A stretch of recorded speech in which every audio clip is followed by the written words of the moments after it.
बिस्मिल्लाहिर्रहमानिर्रहीम। अस्सलाम वालेकुम दोस्तों, मैं फ़हीम अब्बास आपको खुशामदीद कहता हूँ न्यूज़ कैफ़े में, और उम्मीद करता हूँ कि आप सब खैरियत से हैं और आज के दिन का और इस हफ्ते का एक अच्छा सा एनर्जी से भरा हुआ आप आगाज़ भी कर चुके हैं। प्रोग्राम को आज शुरू करते हैं तो मैं आपको बताता चलूँ कि हमने दो हिस्सों में आज प्रोग्राम को तकसीम किया है। प्रोग्राम के पहले हिस्से में हम बात करेंगे महंगाई के मौजू पे। महंगाई पाकिस्तानियों के लिए एक ऐसा मौजू है कि सब ही इसकी वजह से परेशान है, सब ही सताए हुए हैं महंगाई की वजह से, और बड़ी उम्मीदें थी पूरी कौम को, पूरी अवाम को कि शायद जो हमारे सियासत के मैदान में तब्दीलियां नज़र आ रही हैं या आई हैं गुज़श्ता कुछ सालों में, इनकी वजह से महंगाई पे भी काबू पाया जाएगा। मगर कोविड और कुछ आलमी जो सूरत हाल है उस हिसाब से कुछ वाज़े तौर पे तब्दीलियाँ नहीं आ सकें, कुछ बेहतरियाँ नहीं हो सकें। खैर अवाम जो है वो परेशान है, और अभी हाल ही में जो तेल की मसनूआत पे जो कीमतों में इजाफ़ा किया गया है उसकी वजह से तो बहुत ही ज़्यादा परेशान भी हैं और नाराज़ भी हैं अवाम हुकूमत से। तो आखिर ये इतना ज़्यादा इजाफ़ा चीज़ों की कीमतों में वो क्यों होता जा रहा है, क्यों महंगाई जो है वो आए दिन बढ़ती जा रही है? आज हम अपने प्रोग्राम में इस हवाले से बात करने वाले हैं कि क्या कोई तो रास्ता होगा इस महंगाई से बचने का, हमारे पास भी और हुकूमतों के पास भी। तो क्या जब कोई चीज़ महंगी होती है तो वो बातें जो इमरान खान साहब किया करते थे वो बातें क्या ठीक हैं कि जो हुक्मरान हैं वो करप्शन कर रहे होते हैं, या उस वक्त लाइल्मी में ये बातें की गई थी?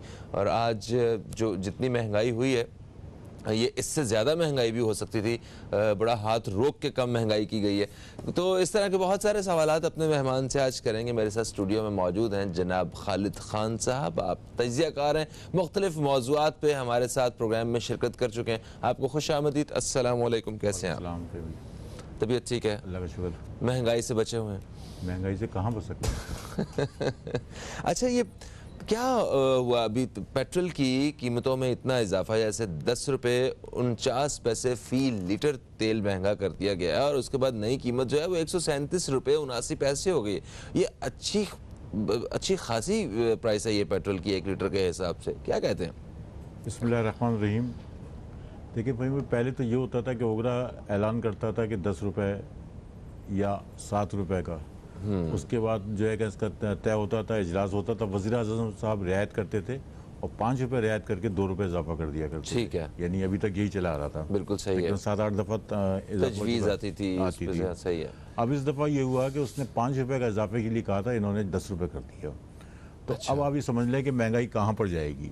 हाँ। जब मुल्क का चीफ ही जो है कि इसका 5% और आगे चल रहा हो, तो अब महंगाई का अंदाज़ा कर लें कि अब किस तरफ जाएंगे आप। तो उन्होंने गलत अंदाज़ा बना के भेजा था इनके पास। लेकिन बात यह है कि मेरा ख्याल में हर घंटे बाद IMF के फ़ोन आते रहते हैं इनके पास। अच्छा। यानी अगर उनको पता चल जाए कि 5 रुपये का इजाफा कर रहे हैं तो शायद फिर फ़ोन आ जाता है कि नहीं, आप 10 रुपये का करें। तो जो फैसले ये कर रहे हैं वो ये खुद थोड़ी कर रहे हैं, ये तो IMF की बुनियाद पर कर रहे हैं, उसकी डिक्टेशन पे कर रहे हैं, और वो जो कुछ कहता है उसके बुनियाद पर चल रहे हैं। और यहाँ तक ये हुआ है कि जिस बुनियाद पर इन्होंने कीमतों में इजाफा किया पेट्रोल की, IMF ने फिर भी फंड देने से इनकार कर दिया। यानी लोन जो दे रहा था वो भी इनकार कर दिया। अभी जो इस 2 दिन के अंदर जो खबरें आई हैं, IMF का क्या अमल दखल है इस सारी महंगाई में? IMF का ये अमल दखल है कि हर चीज़ के अंदर पैसा देने के बाद अमल दखल करता है। वो मज़हब के बारे में भी आता है, वो मुल्क के बारे में भी आता है, वो दिफा के बारे में भी आता है, वो अफगानिस्तान की पॉलिसी के बारे में भी आता है। यानी ये समझें कि IMF पूरा का पूरा पाकिस्तान को कंट्रोल कर रहा है। अब इख्तलाफ किन बुनियाद पर है, यानी किन किन मामलात के ऊपर क्या क्या कराना चाहता है वो, ये बहरहाल IMF और पाकिस्तान और उसकी हुकूमत जानती हैं। हमें IMF की इतनी ज़्यादा ज़रूरत क्यों है? अच्छा, IMF की ज़रूरत यह है कि इस मुल्क के तो वैसे मजमूई तौर से हुक्मरानों को IMF की ज़रूरत रही है। वो उसकी ग़ुलामी के बगैर ज़िंदा नहीं रह सकते। उनकी अपनी अय्याशियाँ, उनके अपने वज़रा, उनकी अपनी टीम, उनकी अपनी पॉलिसियाँ, वो सारी वो हैं जो मुल्क को किसी मुकाम पे नहीं ले जा सकती। यानी अभी आपने देखा होगा कि जो ख़बरें मिली हैं कि जो इनको मुआहदे करने चाहिए थे पहले, वो माहदे किए इन्होंने बाद में, वो रेट जो कम होने चाहिए थे वो रेट ज़्यादा बढ़ गए, और पूरी की पूरी एक मतलब सिलसिला चला कि जिसकी बुनियाद पे अरबों रुपए का पाकिस्तान को नुकसान हुआ। अब ये चीज़ें इस चीज़ को जाहिर करती है कि हुकूमत, उसकी टीम मुखलिस नहीं है। हुकूमत और उसकी टीम के अंदर सलाहियत नहीं है, या ये कह लो कि मुल्क का वज़ीर आज़म वो है जिसको कि किसी पे एतबार नहीं अपनी टीम के ऊपर। हर 6 महीने बाद, 1 साल बाद, 3 महीने बाद जो है कि इसका वो अपनी टीम को तब्दील करता रहता है। फिर जिस टीम में लोगों को ला के बैठाया है, शौकत तरीन साहब को ला के बैठाया है, वो IMF के आदमी है। वो किस तरह IMF की पॉलिसियों के खिलाफ जाएंगे? यानी कि ये मुल्क तो IMF की डिक्टेशन पे चल रहा है, उसकी बुनियाद पर फैसले कर रहे हैं। उसकी बुनियाद पे सबसे अहम चीज़ क्या होती है, आपको मतलब बड़ा शुक्र अदा करते हैं, खुशियाँ मनाई जाती है कि IMF ने हमारा फ़ंड जो है बहाल कर दिया, हमें लोन देने का ऐलान कर दिया। ये सूरत हाल है इस वक्त मुल्क की कि यहाँ के अवाम, यहाँ के लोग, यहाँ के करीब कोई एहसास नहीं है इनको। सही सर, आपसे ये मैं ज़रूर जानना चाहूँगा कि क्या हमारे यहाँ जो महंगाई का तनासुब है ये आलमी सतह पे भी इतना ही है? क्या दुनिया भर में महंगाई हो रही है या सिर्फ पाकिस्तान में ही महंगाई हो रही है, जैसा कि आपने कहा IMF की वजह से? एक वक्फा है दोस्तों, वक्फे के बाद आपकी खिदमत में दोबारा हाजिर होते हैं और मजीद बातचीत का सिलसिला जारी रखेंगे अपने मेहमान के साथ। कहीं मत जाइए, न्यूज़ कैफ़े देखते रहिए, अब तक देखते रहिए।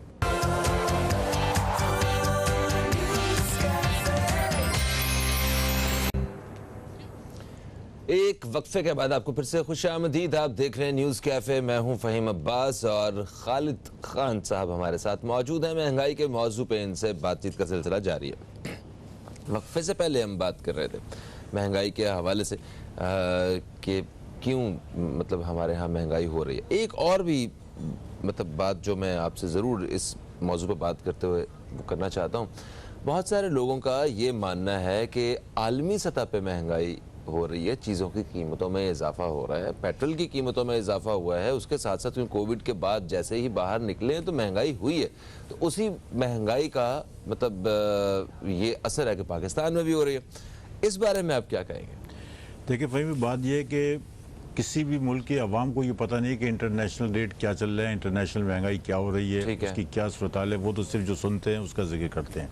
लेकिन कुछ फिगर ऐसी हैं, कुछ सूरत हाल ऐसी है जिसको कि हर आदमी सोच सकता है कि जो आलमी मंडी के अंदर ये बताते हैं कि जी इतना महंगा हो गया।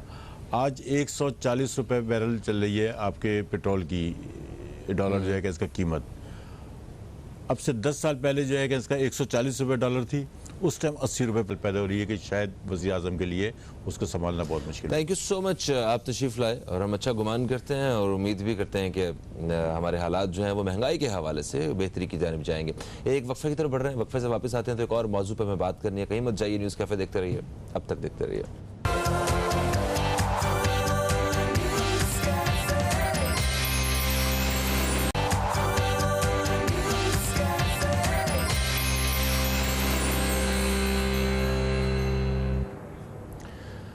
एक वक्फे के बाद आपको फिर से खुश आमदीद।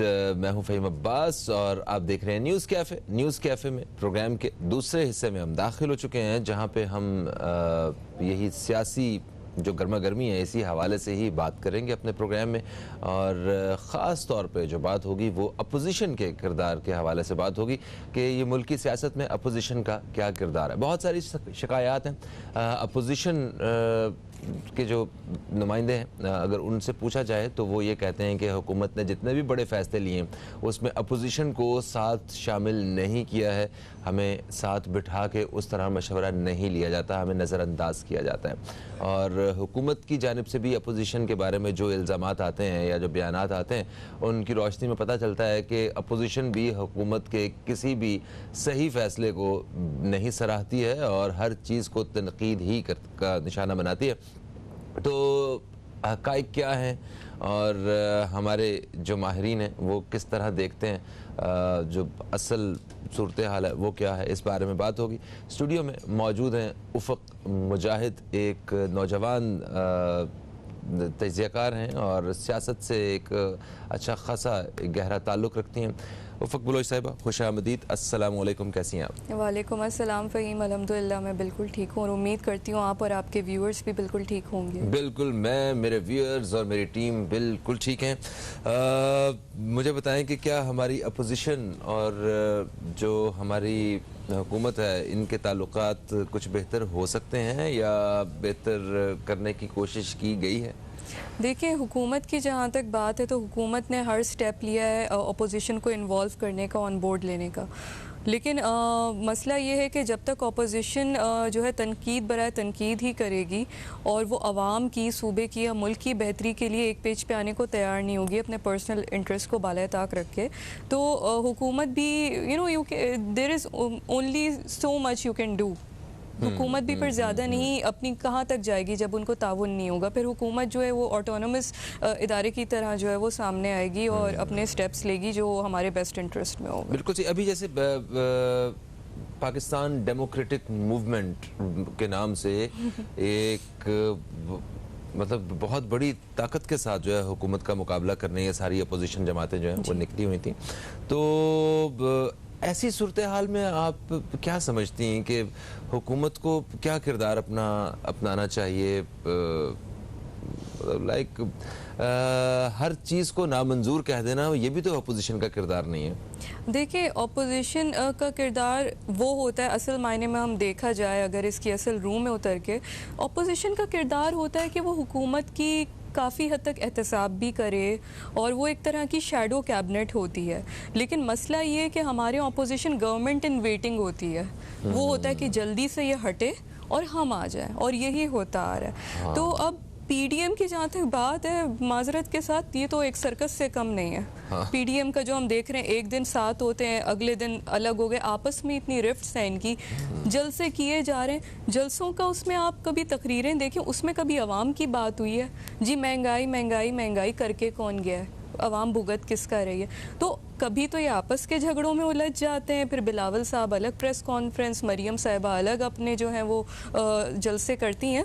तो पहले इनका मौक़िफ़ तो क्लियर हो, मौक़िफ़ यही है कि हमारी करप्शन जो है अब हम उसको कंसील कर दें, हमें बचा लिया जाए। आवाम की बात हो कहाँ रही है? तो हुकूमत का फिर जाहिर सी बात है, क्योंकि अल्हम्दुलिल्लाह जो हुकूमत अभी है वो हर लिमिट तक जा रही है। It's going beyond the limits to save us and save our country. अच्छा, मगर कुछ ऐसे मौक़े जो हुकूमत ख़ुद फराहम कर रही है या उन्हें ऐसी अपॉर्चुनिटीज़ मिल रही हैं अपोजिशन को कि जिन पे वो बड़ा खुल के जो है वो बात करते हैं, महंगाई के हवाले से वो सारी पुरानी बातें खान साहब की वो याद करवाते हैं, और भी बहुत सारी ऐसी जगहों पे उन्हें मौका मिल जाता है। तो ऐसे मौके पे आप क्या कहती हैं? देखिए, जहाँ तक महंगाई की बात है तो मैंने आपको अभी जिक्र किया कि हम, और अक्सर मैं यही बात करती हूँ कि हम उन्हीं का किया हुआ भुगत रहे हैं। अवाम जो अब खमियाजा भुगत रही है, कितने सालों का ये एक इशू क्रिएट, कितने सालों का ये फिल्थ है जो अब हम चाहते हैं कि 3 साल में हुकूमत आके इनकी कौन कौन सी फाइलें खुलेंगी करप्शंस की भी, हम उसको ओवरकम। आप ये बताएं, क्या इनको सजा भी मिलेगी? सज़ा क्यों नहीं, जब पार्टी के अंदर भी या हुकूमत के अंदर भी एहतसाब हो रहा है। JKT का आप उठा के देख लें, अभी शौकत तरीन साहब वगैरह के जो ये इवन वो किस हद तक सच है, ये तो इन्वेस्टिगेशन के बाद ही पता लगेगा। लेकिन हुकूमत ने एक्शन, प्रॉम्प्ट एक्शन लिया ना अपने ही वज़रा के खिलाफ। अलीम खान को आप देख लें, वो कब से जो है नाअहल हुए हैं। सो जब हुकूमत अपने अंदर ही एहतसाब कर रही है तो वो उनका एहतसाब भी क्यों नहीं करेगी? लेकिन हमारा अदालती सिस्टम भी सॉरी टू से मफलूज है, फ्लॉड है ऊपर से नीचे तक। हमारा पूरा ब्यूरोक्रेटिक सिस्टम ट्रिपल्ड है। तो हुकूमत कहाँ कहाँ किस किस इदारे तक पहुँचेगी? और सही। अच्छा, तो इस सारे निज़ाम को बेहतर करना एक मतलब आप, क्योंकि एक सियासी बैकग्राउंड भी है आपका, तो आपकी जो सियासी तरबियत है वो घर से ही हुई हुई है, तो आप एक अलग नज़रिया रखती होंगी।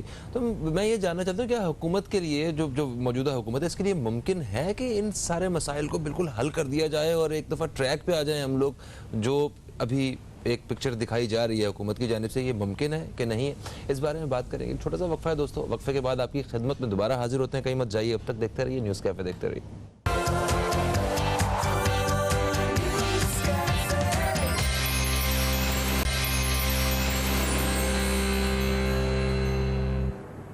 एक वक्फे के बाद आपको फिर से खुशामदीद। आप देख रहे हैं न्यूज़ कैफ़े, मैं हूं फ़हीम अब्बास, और न्यूज़ कैफ़े में हमारे साथ हैं उफ़क़ बलोच, जिनसे हम बात कर रहे हैं मुल्क की सियासत और अपोजिशन के किरदार के हवाले से। अच्छा उफ़क़, हम अपने हुक्मरानों के हवाले से जब लोगों की शिकायत सुनते हैं तो बहुत सारे लोग मतलब ये बात कहने भी बिल्कुल नहीं घबराते कि हमारे जो हुक्मरान हैं इनको हमारी परवाह नहीं है, ठीक है, इसीलिए इतनी महंगाई हो रही है, आवाम का बुरा हाल हो गया, ये हो गया, वो हो गया। तो मैं ये जानना चाहता हूँ, क्या जो हमारी अपोजिशन है ये मुल्क के साथ या कौम के साथ मुखलिस हैं? इनकी जितनी कोशिशें हैं, जितनी में हुकूमत को गिराने के हवाले से या कुछ भी, ये सिर्फ़ और सिर्फ अवाम के मफाद के लिए हैं? देखिए, जहाँ तक इस बात की मतलब ज़िक्र है कि अवाम के साथ कितनी मुखलिस है अपोजिशन, तो इसकी मिसाल ये है कि देखिए फैटफ में पाकिस्तान वाइट लिस्ट में आ सकता है और आने लगा भी था, लेकिन क्योंकि इतनी रिफ्ट्स और अपोजिशन अगर आवाम के लिए काम कर रही होती है, मफाद में होती, तो अब तक वाइट लिस्ट में आ चुका होता है। जो भी पॉलिसीज़ हैं उसको अपोजिशन जो है वो अपोज कर देती है, क्योंकि उनके इंटरेस्ट पर ब्लैकमेलिंग होती है कि हमें NRO दो, फिर हम ये पास करने देंगे, फिर ये हम बिल करेंगे। तो उसमें एक अकेला PM या एक आध मिनिस्टर कहाँ तक पहुँच सकता है? हाँ। हुकूमत अपनी कानून साजी कर रही है, लेकिन अपोजिशन उसमें हमेशा आड़े बनती है और नुकसान अल्टीमेटली किसका होता है? आवाम का। और जहाँ तक सिफारती ताल्लुकात की बात है या महंगाई की बात है, तो देखिए हमें ये नहीं भूलना चाहिए कि बहुत सारे फॉरेन और इंटरनेशनल फैक्टर्स भी हैं जो अफेक्ट करते हैं इस सारी महंगाई की या इन्फ्लेशन की सूरत हाल को। अब हम एग्ज़ाम्पल ले लें क्रूड ऑयल की। कुछ अर्सा पहले तक क्रूड ऑयल में मसला ये कि रशिया और मिडिल ईस्ट का आपस में एक मसला चल रहा है और बैटल चल रही है ऑयल को लेके। उस वजह से वो फैक्टर्स अब कुछ दिन पहले 83 था USD, अब वो 85 USD हो गया। सो इनकी जो ताल्लुकात होंगे इंटरनेशनली वो कहीं ना कहीं हम पे भी इफ़ेक्ट करेंगे। हमें इकोनॉमिक सिचुएशन को ओवरऑल फिर मद्देनज़र ये भी रखना चाहिए। अच्छा, अवाम को जो अदाद शुमार बताए जाते हैं, जो हुकूमत बताती है कि हमने इस दफ़ा इतनी तरक्की की है, इतना जो है वो इंटरनेशनल रेमिटेंस जो है वो पाकिस्तान में आए हैं और एक्सपोर्ट्स हमने इतनी की हैं, हमारा तरक्की का जो मेयार है उसका ग्राफ ये देखो कितनी तेज़ी से ऊपर जा रहा है। तो बड़ी अच्छी अच्छी चीज़ें हमें नज़र आ रही होती हैं, मगर जो इन दी एंड अवाम तक उसके जो समरात हैं वो नहीं पहुंच रहे होते, या पहुंच भी रहे होते हैं तो जो अपोजिशन है वो जो ग्राफ बता रही होती है, वो चीज़ें बता रही होती है, वो इंतहाई उससे मुख्तलिफ होते हैं। तो बंदा किसकी बात पे यकीन करे? ज़रा इस बारे में थोड़ी सी रहनुमाई करें हमारी और अवाम की। देखें, जहाँ तक ये बात है कि अवाम तक उसके समरात नहीं पहुँच पाते हैं, तो हुकूमत अपनी जानिब से अवाम के लिए जितनी आसानियाँ पैदा कर रही है, इंसाफ प्रोग्राम की और कफ़ालत की, और उससे हट के जो नौजवान हैं, आप फिशरमैन से ले के हम जैसी ख़वातीन का भी देख लें, एंटरप्रेन्योर्स का भी आप देख लें, हुकूमत ने नेशनल सतह पे जो है प्रोग्राम स्टार्ट किए। ये कोई फ्री फंडिंग नहीं थी, ये फैसिलिटेशन है। हुकूमत तो आसानियाँ कर रही है। उसने कोरंगी फ़िश हार्बर की तरफ से भी, फेडरल हुकूमत की तरफ से भी जो है वो फ़ंड्स जारी किए गए मछेरों तक के लिए, जब वो मज़ाफ़ात में बैठे हुए अपने जवानों को नहीं भूल रही या अपने गरीबों को नहीं नज़रअंदाज कर रही, तो शहर के लोगों के लिए। लेकिन क्या है कि एक ज़्यादती होती है हुकूमत के साथ कि आपको शायद ये बात अच्छी लगे या नहीं लगे, लेकिन मीडिया का भी बड़ा अहम किरदार होता है। मीडिया को बायस नहीं होना चाहिए, मीडिया को फैक्ट्स दिखाने चाहिए। तो अपोजिशन तो देखें जिस तरह की हमारे कंट्री में सूरत हाल है, वो कभी भी बहुत ही मुश्किल है कि वो अपनी खुशी से एक पेज पे आके हुकूमत से अग्री करे या अवाम के लिए काम करे। सही। अच्छा, एक चीज़ और भी मुझे जब भी मैं इस सारे सियासी माहौल को देखता हूँ तो ज़ाती तौर पर मुझे तकलीफ़ पहुँचाती है, वो ये है कि जो हमारे माशाल्लाह जो हुक्मरान हैं, पढ़े लिखे लोग हैं, एक्सपीरियंसड हैं, एक अल्लाह ताला ने उन्हें इज़्ज़त दी है और एक मुकाम है उनका सबका मुल्की सतह पे, वरना अपने अपने इलाकों हलकों में एक अच्छी खासी एक इज़्ज़त रखते हैं सारे लोग। जिस तरह एक दूसरे के लिए ज़बान इस्तेमाल करते हैं, ट्रस्ट में ये बड़ा तकलीफ दे हो जाता है कि एक पढ़े लिखे या एक ऐसी पोजीशन के आदमी को इस तरह की ज़बान नहीं इस्तेमाल करनी चाहिए, एटलीस्ट बेशक अपने मुखालिफ के लिए भी। मगर ये बड़ी आम सी बात हो चुकी है, हर पार्टी के पास अब इस टाइप के लोग मेरा ख्याल है कि अपॉइंट किए जाते हैं, भर्ती किए जाते हैं कि ओके ये अच्छा बोलता है, जवाब देने के लिए ये लें। तो ये किस तरफ हम जा रहे हैं? देखिए, मेरा तो ये मानना है पर्सनली कि आपकी आवाज़ धीमी भी हो लेकिन आपकी दलील में वज़न होना चाहिए। बिल्कुल सही कह रही हैं आप। और जब कोई शख्स चलें पॉलिटिक्स की बात कर लें, कोई अपने ओपोनेंट के लिए जब उसके पास फैक्ट्स ख़त्म हो जाते हैं, उसको कुछ नहीं मिलता, तो वो उसकी किरदार कशी पे आता है। और ये एग्ज़ाम्पल हम बना रहे हैं अपनी आवाम के लिए कि हम एक मैं तो देखें, हम बड़ी सतह पे अगर देखा जाए, फेडरल सतह पे भी देखा जाए, मैं रिप्रेजेंटेटिव्स, तो हम ऐसी ज़बान इस्तेमाल करके आवाम के लिए एग्जांपल सेट करें कि यही तरीका है और इसी तरीके से तुम सही होगे या तुम्हारी बात मानी जाएगी। तो ये गलत है। एज एन एग्ज़ाम्पल उन्हें अपनी भी इस्लाह करनी चाहिए, ख्वाह वो कोई भी जमात हो सियासी। PTI का जहाँ तक या मौजूदा हुकूमत की जहाँ तक बात है, तो मैं ये कहूँगी कि अल्हम्दुलिल्लाह स्पीकर्स हैं, यहाँ पे रिप्रेजेंटेशन को एक रिवाइव किया गया है, वो कन्वेंशनल सियासत से हट के, ग्रास रूट से हटा के और एक बड़े तमीज़दार अंदाज में या लहजे में बात करने को हम तरजीह देते हैं। जहाँ तक लेकिन बात है, देखिए, ख़वातीन की भी बीइंग अ वुमन, ख़वातीन की भी किरदार कशी कर दी जाती है नेशनल TV पे। आप करें तनकीद, आप बरहम भी हों, लेकिन आप उनके काम पे हों, आप उनकी पॉलिसीज़ पे हो। आप किसी के किरदार पे तो तब पहुँचे ना जब हम सबका किरदार अपने आप में जो है मुकम्मल हो, कामिल हो। बिल्कुल आप सही कह रही हैं। एक तमीज़ का दायरा जो है ना, उसमें रहते हुए सारा कुछ होना चाहिए। अखलाकियात को नहीं भूलना चाहिए। हाँ, मुझे याद है कि जब हमारे साबिक वज़ीर-ए-आज़म नवाज शरीफ साहब जो हैं, वो मोहतरमा के बारे में जिस तरह के अल्फाज जो हैं वो ओपनली कह दिया करते थे, जो इंतहाई तकलीफ देता कि ठीक है भाई, एक इंसान अगर आपका मुखालिफ है, हरीफ है, तो लाजमी है कि उसके बारे में बुरा भला ही कहना है हमने। मतलब इस तरह के अल्फाज ही इस्तेमाल करने, आप काम की बात करें। आपने बिल्कुल सही कहा कि दलील जो है ना वो होनी चाहिए। बीबी तो बहुत ही मोहतरम एक हस्ती थी सबके लिए, पाकिस्तान के लिए एक एजाज़ थी, तो किसी औरत और स्पेशली इतनी बहादुर औरत के लिए तो बिल्कुल ठीक। और फिर बीबी की जमात के ही कुछ लोगों ने, मतलब उन्होंने भी कोई कसर नहीं छोड़ी है। मतलब हमारे ओवरऑल जो सारे सियासी शख्सियात हैं, उनका कुछ ऐसा ही एक रवैया रहा है जो बड़ा तकलीफ दे भी है। अभी आप देखें, बड़ी आम सी बात है कि जो हमारे पॉलिटिशियंस हैं, वो TV स्क्रीन पे बैठ के वो किसी को नानी कह देंगे, ठीक है, कोई प्लास्टिक सर्जरी की बातें कर देंगे, या ईवानों में बैठ के ट्रैक्टर ट्राली कह देंगे, तो कुछ भी बातें। और उधर से पीरनी के हवाले से भी वो उन्होंने भी जवाबी कार्रवाइयाँ इसी किस्म की। तो ये बड़ा एक गलत किस्म का एनवायरनमेंट क्रिएट हुआ है जो नहीं होना चाहिए। मैंने वही बात की कि एक दायरे में रहते हुए आप अपनी बात में, अपनी दलील में वजन रखें, आप आवाम के लिए बात करें। ये क्योंकि फिर हम ऐसा प्रेसिडेंट्स अगर सेट कर देंगे आवाम के लिए, तो फिर हमारा पूरा माशरा फिर किस तरफ जा रहा है वो हम जानते हैं। हाँ, तो जब सियासतदान ऐसे कर रहे हैं, तो अब वर्कर्स क्या लड़ाई करेंगे? डेफिनेटली इनके दरमियान यहाँ तो ये तो TV पे भी नहीं है ना। हमें मिसाल बनना है इनके लिए, या जो मीडिया के लेवल से तवज्जुद से आप लोग हैं या हम जैसे लोग हो गए जो जिनकी आवाज़ सुनी जा सकती है ओवरऑल, तो ये तरबियत तो देखें इंसान को घर से और माहौल से ही मिल सकती है। एग्जैक्टली। और ऐसी बातें मुझे पता है कि हमारे नाजरीन नहीं सुनना चाहते, हम इसीलिए ब्रेक पे जा रहे हैं। एक ब्रेक के बाद आपसे दोबारा मुलाकात हो रही है, कहीं मत जाइए, अब तक देखते रहिए न्यूज़ कैफे, देखते रहिए।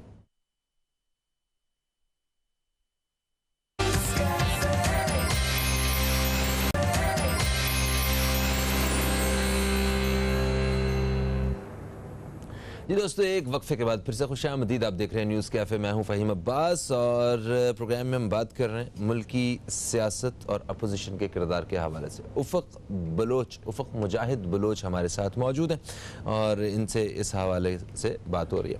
अच्छा, आपको नहीं लगता कि हमारे अवाम जो हैं वो बड़े मासूम हैं? वो मतलब बातों में आ जाते हैं और मुकम्मल तौर पे वो मतलब जो भी पार्टी, अगर वो हुकूमत के हामी हैं तो तब भी, और अगर अपोजिशन के हामी हैं तो तब भी जो है वो पूरी तरह उन बातों में आके उस शहर में जो है ना आ जाते हैं। अब जैसे अगर ये कहा जाए कि ये हुकूमत जो है इसको लाया गया है और ये सेलेक्टेड है, तो अब इसके साथ साथ उन्होंने ख़ुद पूरी एक तस्वीर बना ली है कि कौन कौन हमारे हक में है, कौन नहीं है। ये सोचे समझे बगैर कि हमारी इस सोच से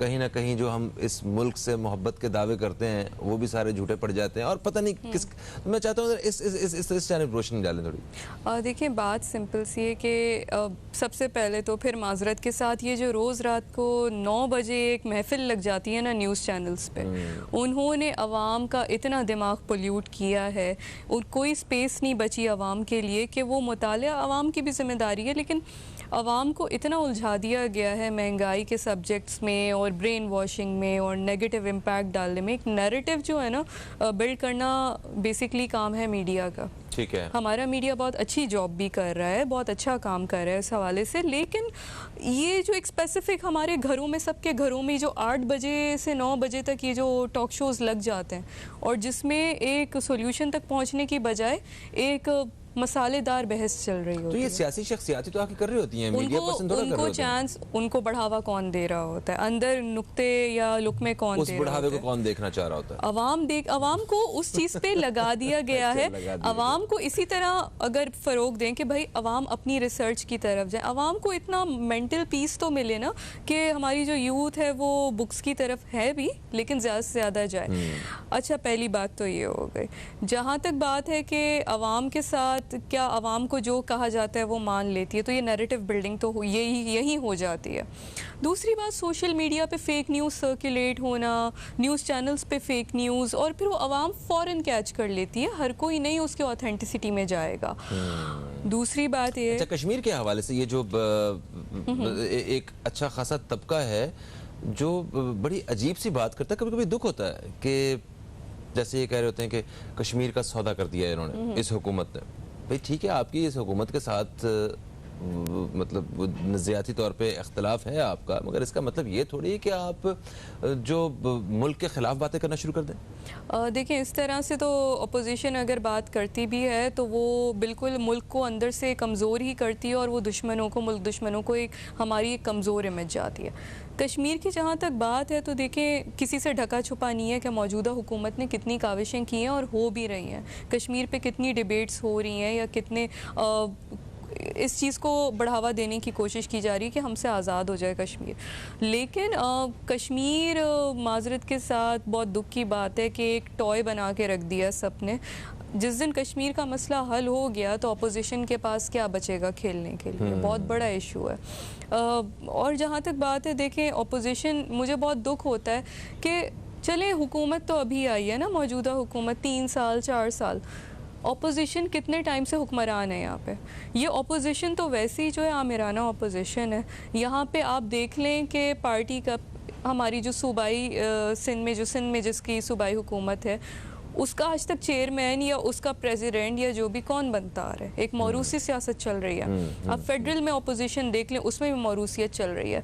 अब जब पार्टी के अंदर ही जमहूरियत नहीं है तो आप दूसरी ताकतों से क्या लड़ने की बात करें। तो आवाम जो है ना गुलाम दर गुलाम बनती जा रही है और हमारी आवाम का भी कहीं ना कहीं, माजरत के साथ कहूँगी कि कसूर ये है कि आप अपना मुतालिया आप पूरा करें, आप अपनी रिसर्च पूरी करें, आप अपना भला खुद। जिस दिन वो एक, मैंने कल परसों एक तस्वीर देखी थी सोशल मीडिया पे, आवाम बैठी हुई है, ऊपर कैरम बोर्ड है and few elites are playing around. तो जिस दिन आवाम खड़ी हो गई, बोर्ड उलट जाएगा। तो आवाम को भी अपनी ताकत का एहसास करना चाहिए और वो हर 5 साल बाद हमें मौका मिलता है। You're right. अच्छा, अफवाज पाकिस्तान के हवाले से भी एक तबका ऐसा है कि जो मतलब इस तरह के बयानात दे के अवाम को उकसा रहा है कि वो कुछ ना कुछ जो है ना वो बात करें इस बारे में। तो यकीनन ये गैर मुल्की ताकतों का ही ये पूरा एक प्रोपेगेंडा है जिसका हमें पता भी नहीं होता है कि हम किन की बातों में आके क्या किए जा रहे हैं और क्या कहे जा रहे हैं। इस हवाले से क्या कहेंगे आप? देखिए, वही बात नैरेटिव की करूँगी कि नैरेटिव किस तरीके से कितना स्मूथली इनकलकेट कर दिया जाता है आवाम के अंदर, हमें पता भी नहीं लगता। आपके हमारे आसपास इतनी लॉबीज़ काम कर रही होती हैं इंटरनेशनल या आपकी कंट्री में ही, जिसकी बड़ी मिसालें देखने को मिलती हैं। जो हमने अचानक मार्चेस देखना शुरू कर दी तो एक स्पेसिफिक माइंडसेट, लेफ्टिस्ट और ये वो सूडो लिबरल्स, तो ये एक तरह के वही माइंडसेट्स हैं। फिर एक बड़ा कूल समझा जाता है, एंटी आर्मी बात करो and you will be considered an intellectual. आप इतनी हिम्मत, अनफॉर्चुनेटली यस। तो पीएमए से लेके जीएचक्यू तक एक एक हमारा ऑफिसर किस और उसकी फैमिली किस सेक्रीफाइस से गुजरी होती है, वो किस ट्रेनिंग से गुजरा होता है। अगर आप और हम जैसे लोग वहाँ ये ट्रेनिंग लेने चले जाएं, हम 2 दिन में भाग के आ जाएंगे या कोई ड्रम आउट हो जाएगा। तो ये कहने से पहले कि फ़ौज तो ये करिए, आप उनके नज़दीक जाके पहले देखें तो सही वो ज़िंदगी क्या गुजार। सियाचिन में आप और मेरे ऐसा बंदा 2 मिनट नहीं गुजार सकता। वो इतनी ऊंची ऊंची पोस्ट पे जाके जो है वो हमारे लिए दिफा कर रहे हैं। अगर वही बात है, एक बड़ा मशहूर कोट है कि आपके मुल्क में कोई तो आर्मी रहेगी, अगर आपने उसकी अपनी आर्मी की कदर नहीं रही तो किसी और की फ़ौज आएगी, लेकिन फ़ौज होगी।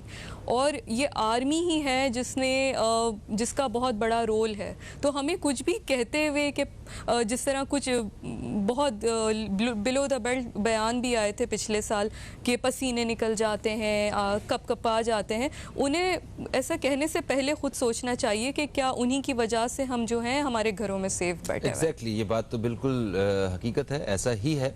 अच्छा, एक और चीज़ भी देखें, जो हमारे यहाँ अपोजिशन में जितने भी लोग हैं, जितनी शख्सियात हैं, जितनी जमातें हैं, बड़े तजुर्बाकार हैं। उन्होंने इस मुल्क की सियासत में अपनी ज़िंदगी की कई दहाइयाँ दी हैं, ठीक है।